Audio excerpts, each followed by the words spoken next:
This is FRM Part 2, Book 3, Operational Risk and Resiliency, and the chapter on Cyber Resilience, Range of Practices. This chapter is taken from a document written by the Basel Committee on Banking Supervision. The document actually has the same title as this chapter's title. And immediately in the beginning of this chapter, there is a note or two observing the increase in both the severity and frequency of cyber incidents, especially since the 2008 financial crisis. And it also notes that there have been many legislative and regulatory initiatives that have been taken across all sorts of jurisdictions. The introduction of this chapter also notes that the Basel Committee established this Operational Resilience Working Group, the ORG, that was designed and constructed to kind of lead the coordination event between and among all of the financial institutions and the governing bodies as they relate to cyber resilient practices. Now, before we get directly into the learning objectives, what I wanted to do was put up a definition that we've had many times in other slide decks, a definition of operational risk. So I'm not going to read the first part of this to you because you probably have it memorized. But what I want to do is I want to call your attention to the simple fact that this chapter identifies, and note that I have it bolded in red down there, that a part of operational risk is this information technology risk. And this Committee on Banking Supervision felt that this area was substantial enough and risky enough that it needs its own unique kind of a strategy, it needs its own approach, and it needs its own set of best practices. And so that's pretty much what this chapter tells us, that we're still in this heading of operational risk, but here inside of the cyberspace, we need to pay particular attention to some of the risks that are unique to things that go on inside of a computer. And you'll see that as you look through these learning objectives. Just 5 of them this time. We're going to define cyber resilience. We'll do that in the first couple of slides, and we'll talk about some regulatory initiatives. And then what I think are probably, the handful of the most important components of this chapter: current practices by banks, methods of supervising, and then sharing cybersecurity. And then we'll end with kind of a standard discussion that we've talked about before on third-party risk. So let's go ahead and define cyber resilience. I'm going to go ahead and read this to you. Ability of an organization to continue to carry out its mission by, you ready for this? Adapting and anticipating and recovering. And so note that anticipating was the first one up there. I put that in red because this is critical in being able to get ahead of the curve, right? To be able to anticipate means that when something happens, you're not surprised by that event, and you can say, oh yeah, we're ready for it. It might be substantial, it might be severe, but we're ready for it, and that we're going to follow these policies. Anticipating, of course, is extremely important in all sorts of fields, but of course, inside of this cyberspace, anticipating and being prepared, adapting, and then recovering can mean something that is in place for maybe 10 seconds or 20 seconds. Now there's a heading, I told you about that, the Basel Committee on Banking Supervision. And so this is kind of a general preview of what the chapter holds for you. Acknowledging that the cyber threat is real. That's probably not too big of a challenge these days because each of us as individuals is worried about things like, identity theft and someone stealing our passwords, et cetera, losing our credit cards. And all we really need to do is then take that concern and apply it to the larger organization in general.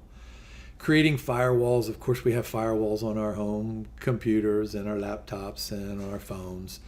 Developing tools to nullify a threat that manages to penetrate the network. Of course, these organizations have, a layer, maybe another layer, maybe a third layer, so that if there is a threat, that one of those layers is going to pick it up. And then, of course, having a recovery. And then look at that last part there, business continuity plan. I mean, this is really important, that we can't allow a cyber event to shut down our business. We saw in early 2020 what COVID-19 did to shutting down businesses and how difficult it was to recover. Of course, the next important question is, why are we worried about this?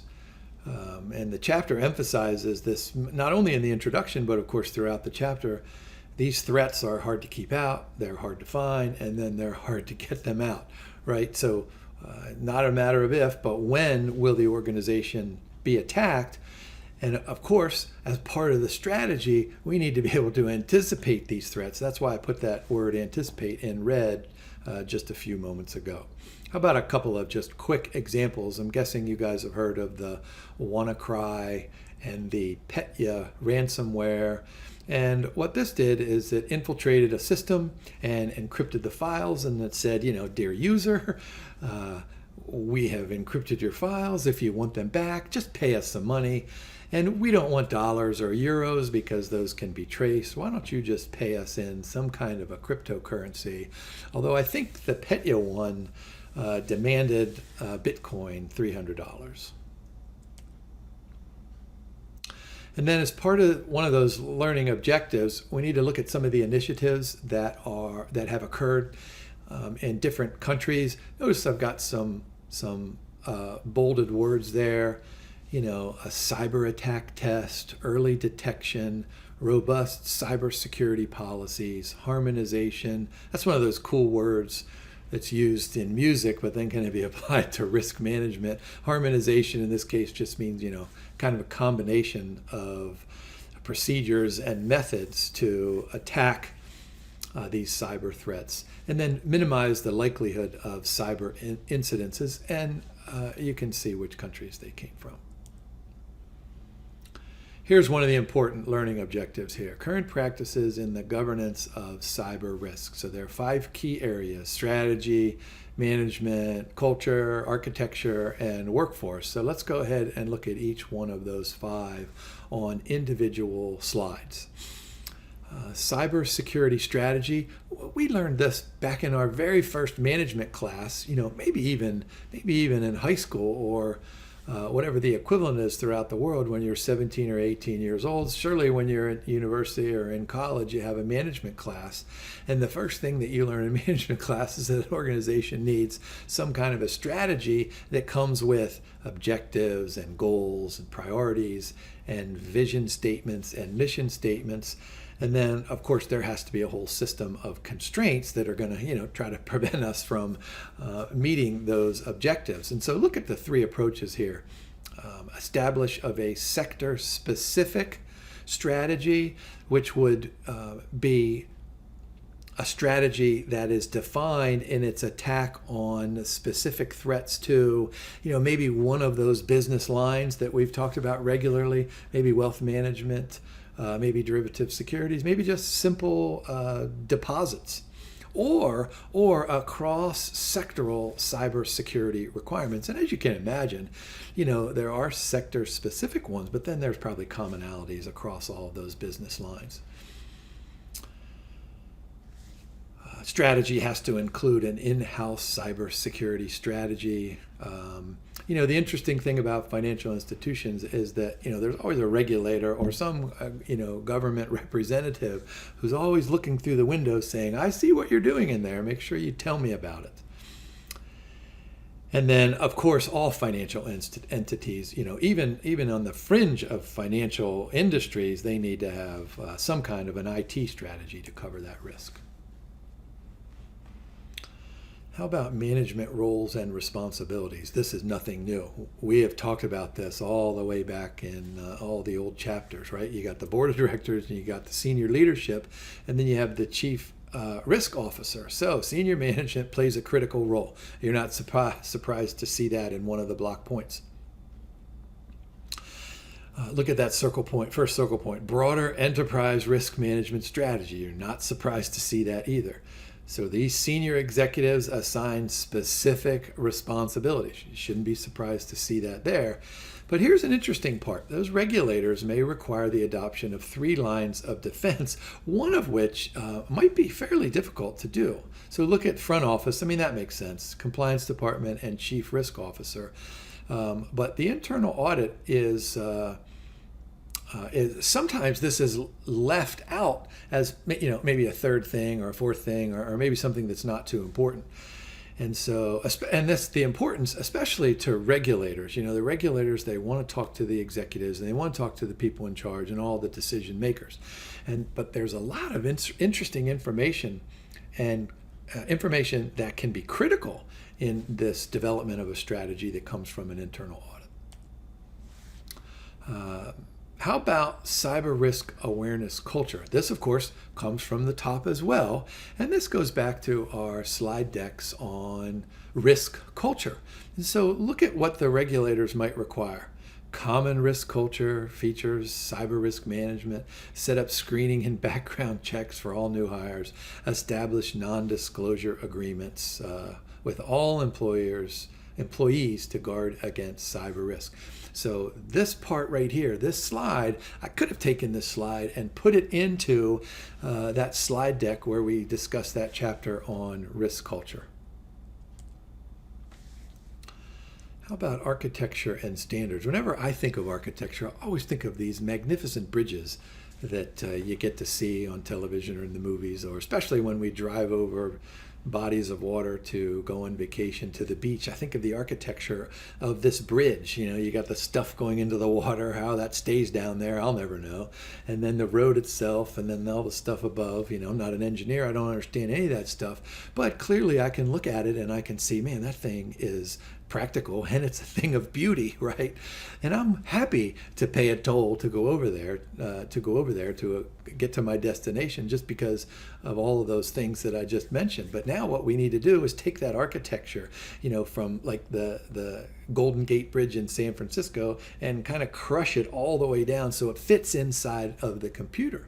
And so we need to look at architecture as how those security controls are positioned and how they hold up the bridge, how they prevent the bridge from swaying this way, how it prevents it from crashing over on that side. So look at that top block point. Organized, synced, and integrated. A perfect machine of a bridge has to result in a perfect machine inside of the computer. Now, one of the challenges here is that there are no universal regulatory standards against cyber risk. Now, lots of countries are trying to bring this up so that there is a system of best practices, so there is a system of sharing, and we'll talk about that in just a minute. And then how about the workforce? Of course, this starts with, it starts with the board, but it starts with the board and then senior leaders, and it starts with them hiring the highly skilled chief risk officer. All right, so responsibilities of teams, resource allocation, and regular assessment of staff expertise. How about that learning objective about supervising? And this is all based on regular principles of management that you learned many, many years ago, but as it applies to cybersecurity. And so as a good supervisor, you have to review. So you review, and then you have the individuals who work on your team do a self-evaluation or a self-review, whatever you want to call it. But the chapter emphasizes a couple of these review points. And I'm of the opinion that, reviews ought to be dynamic. They ought to be, I don't want to say we need to do one every day, but as soon as something changes, we need to go back and kind of review all of the procedures. So look, a highly publicized incident, that of course will prompt a review. Supervisors' judgment based on an industry-wide survey or interviews with individuals on the team, and then findings from some kind of an inspection exercise. How about the continuing of that learning objective about information? What is that? Those first 2 block points, what do they tell us? Safeguards to protect confidentiality, integrity, and the availability of information. And these safeguards are designed to prevent system breaches, data theft, and unauthorized changes. We read about this in the Wall Street Journal all the time about system breaches and data theft and the consequences of these events. Here's a good exam question. Tell me about the categories. So we want to have controls that prevent, we want to have controls that detect, and we want to have controls that correct. Look at that last arrow point down there. Regulators often conduct penetration tests to establish how strong an institution's security controls are. Now, this is fascinating. So you hire somebody and say, I want you to go in and steal 10 employees or 10 clients or 10 third-party information, social security numbers or tax information or whatever. What happens when we have to recover from an incident and respond to it? So regulators out there, they're attempting here to require institutions to develop policies and tools that address detection, response, and recovery. Now, some countries have specific guidelines, but other countries have, just kind of an ad hoc series of events that should occur. And then look at that bottom block point. Training exercises are often used to help institutions to prepare for any potential attack. When I think of training exercises, I always go back to my youth, and I think about when I was in grade school and we would have these fire drills. And we would have to get our coats on and go outside in a single file. And you'd wave to your friends in other classes, even though you weren't supposed to do that. But I remember standing there thinking, the school's never had a fire. It's probably never, ever going to have a fire. What am I doing out here? But then again, I thought, all right, I was at least smart enough to realize this is important. So these training exercises are critical because even though a school may not have a fire ever, what did we say earlier? These financial institutions are going to have some kind of a cyber event. So training is extremely important.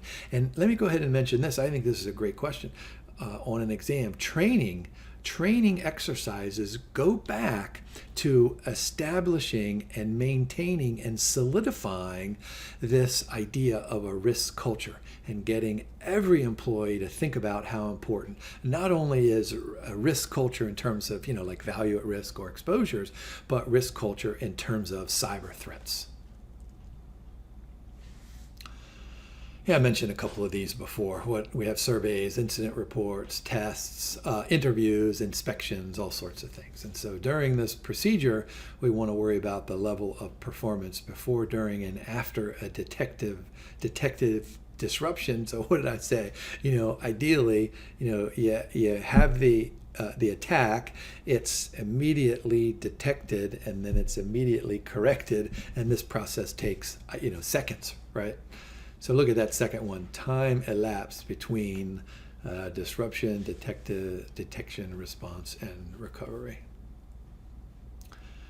And of course, the big data people out there and the operations people out there are going to want to put these results together and put some kind of an analysis. So you have indicators and trend analysis and regression analysis and all sorts of fun stuff.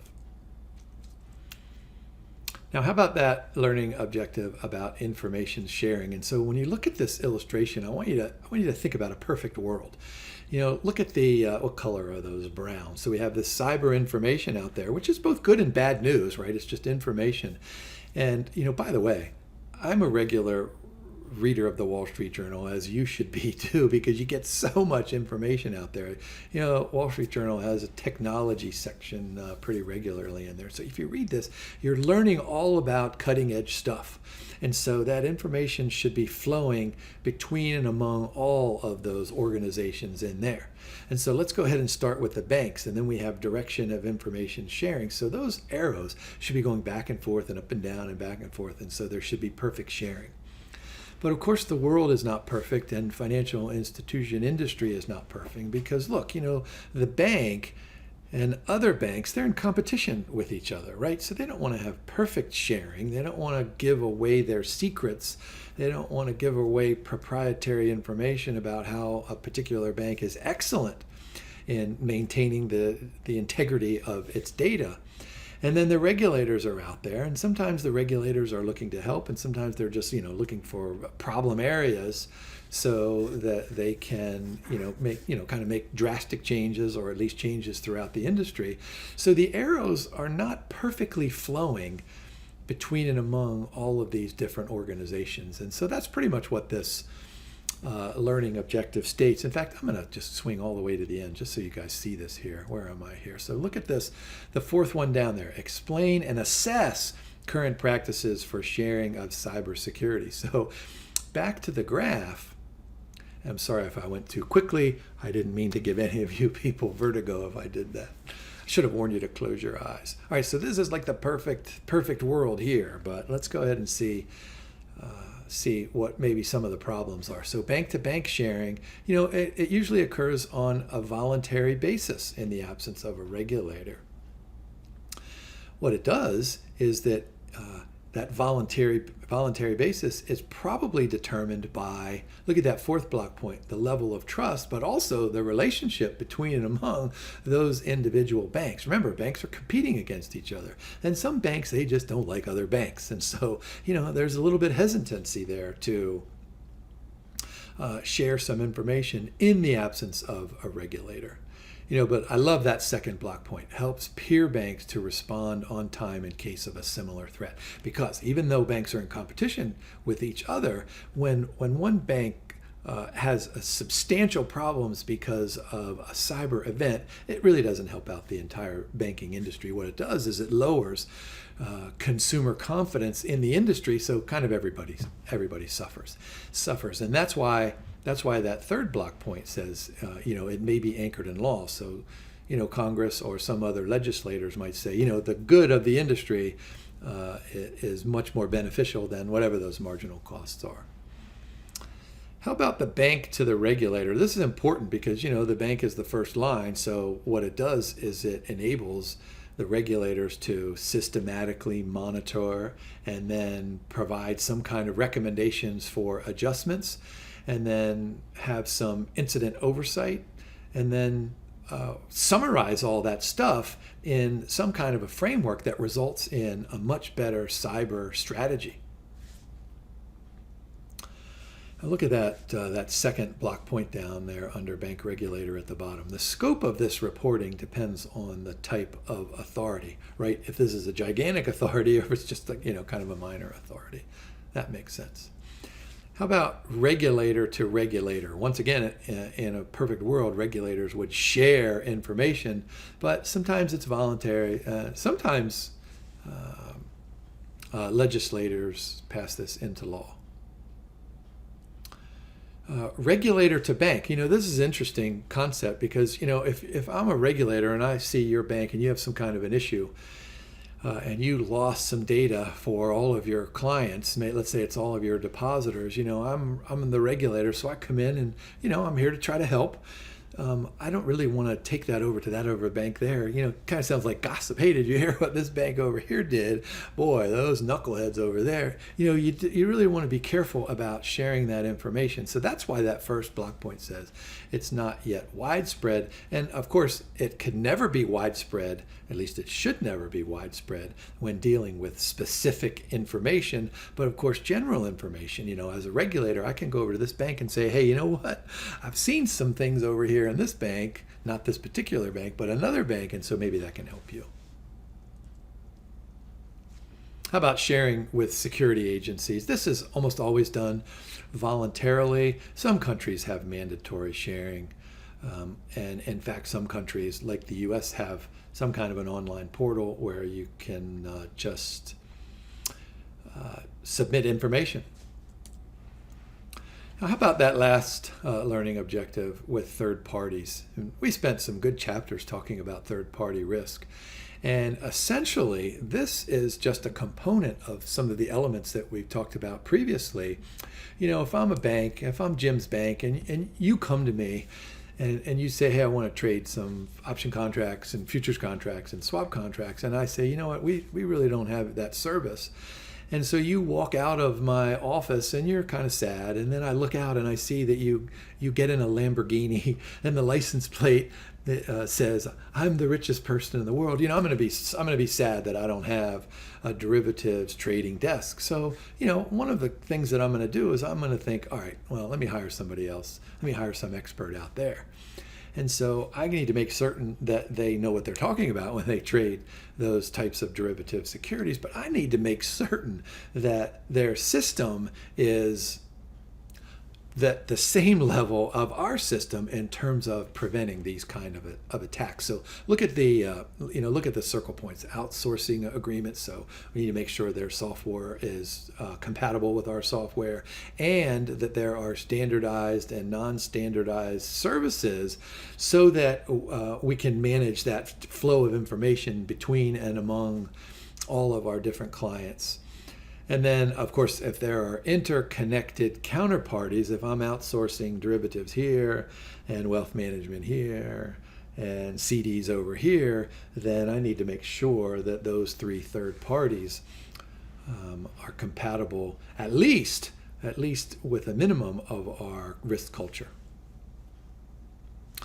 I like that last circle point there. Outsourcing increases the level of cyber risk and complicates life for everybody. Now, how about the governance risk? So here are 6 of these. Different colors there: governance, auditing, confidentiality, expectations, resources, business continuity. So let's go ahead and wrap up this slide deck by looking at each one of these. All right, governance of third-party interconnections. All right, so look at that first block point. Regulations require institutions to develop a management and board-approved outsourcing frameworks that, oh my gosh, this makes perfect sense, right? Outline the applicable roles and responsibilities, the outsourceable activities, analysis of specific risks. Well, I really like this one because, we've got specific risks inside of our own silos or inside of our own business lines, and now we're going to outsource some of that. So that outsourcing, it might become an individual business line in and of itself, or it might provide support for our business line. So we need an analysis of specific risks, and then regular risk assessment as they relate to recurrent obligations. Yeah, supervisors often conduct on-site cyber risk inspections. Yep, of course. Oh boy, so what are we afraid of here? We're afraid that we're going to have a discontinuation, a disruption of our business model. And we need to ensure that our third party is not going to, as it supports each of these business lines, it's not going to delay or increase the probability of an event. So what do I have there in block? Third party's infrastructure is ready for rapid incident response and business continuity. Of course, align its cyber-related policies to our policies and anybody else out there that they're related to on the supply chain. Information confidentiality and integrity. I think this one here has been around for longer than any of the other kinds of discussions that we've had. Financial institutions must erect firm barriers around customers, of course. What does that mean? Transfer data to the cloud, whatever that is, that big thing up there. Yeah, cloud. I get emails all the time telling me that my cloud is full, and I don't know what that means. How about expectations and practices? So we need to have, maybe not the chief risk officer, but somebody right below the chief risk officer maintaining an inventory of all of those outsourcing arrangements, because it might be just a handful, but it might be a dozen or even more. Now, of course, what we want is that we want a system in which we're transparent, so all of the relevant employees can see who those third parties are, and that the regulators come in and there's adequate visibility. So, oh yeah, we outsource our derivatives over there. Audit and testing. Of course, we have a right to inspect and audit those third parties. We need to get an audit opinion, and we may even ask an external auditor to do it. Yeah, look at this first block point on resource and skills. We've talked about this many times. Need specialist competencies, right? I'm completely incompetent when it comes to all of those things that we talked about.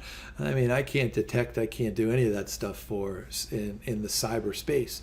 But I'm smart enough to know there are people out there that can do it, so we need to make sure we hire these smart men and women, sufficiently qualified staff. And then, of course, what that means is we need to make certain that we train them, effective training over time. And what this means is that we're going to have on-site inspections. And you guys know that I like to give sports analogies. So what are we doing here? When we're doing all of this stuff, this is kind of practice, but we need an on-site inspection. We need an external auditor. We need a surprise inspection so that we can play a game and we can pretend that we're in this game and there's intense competition. And that takes us through those 5 learning objectives. Once again, from my perspective, I think those middle 3 are probably lend themselves better to more complex exam questions.